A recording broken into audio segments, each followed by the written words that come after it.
Knew it was a matter of time before this happened. What's the deal, y'all? This your man King Eric, the media assassin, coming at y'all with another video.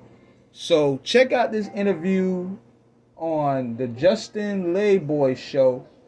Respectfully, it's an interview with Jim Jones up there, and he's taking shots at Mase, Camron, and 50. He's basically responding to the 50 and Camron interview that happened weeks ago. And he basically saying that they all on his ear. So this isn't too surprising because these two haven't really seen eye to eye in close to 20 years. I remember looking at Horse and Carriage when they were performing together, and Jim just seemed like a different guy back then, man. It seems like all this really started at the Rucker, where you could see the footage on Cocaine City where Camron and Jim get jumped by Junior Mafia. I mean, Jim got his ass whipped, and Camron runs and bails on him. Now, what I'm thinking is Jim still to this day feel a sort of way about this shit. But around this time, the Diplomat brand was probably starting to take off, so they had to coexist to get the bag. Jim Jones was Camron's hype man. He was considered the dusty hype man. I mean, he gets beat down.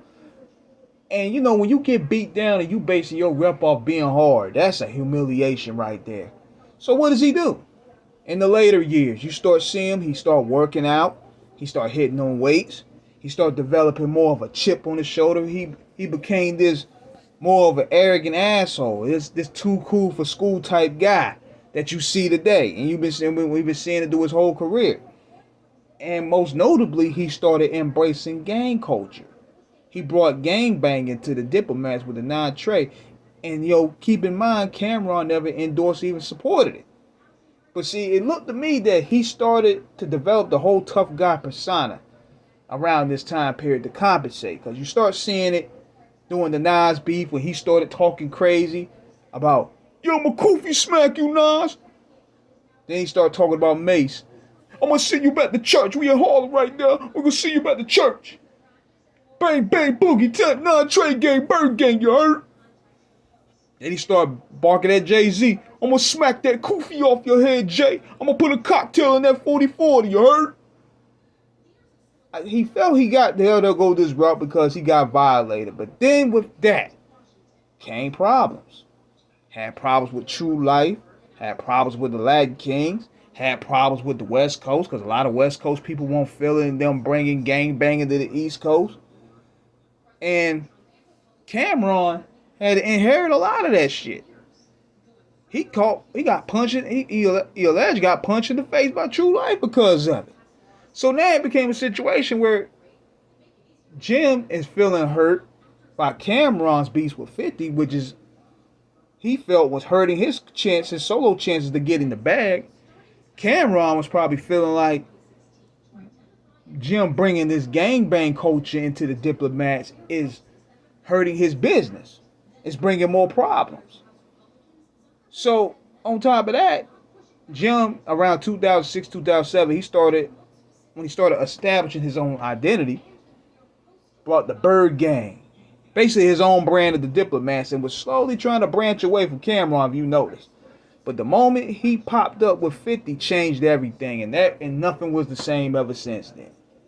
Because let's be real, Jim was no hype man. He was no shooter, banger, he was no money getter, robber. He wasn't known for any of that. He was known as Camron's hype man. So the minute he saw an opportunity to be that guy, he took it. And many have said that he was considered one of the greatest overachievers in rap. And I give Jim credit. Well, some of his projects, he know how to pick the right production. I'm not a fan of his music like that, but man, he know how to pick the right beat. That Summer in Miami joint is a classic to me.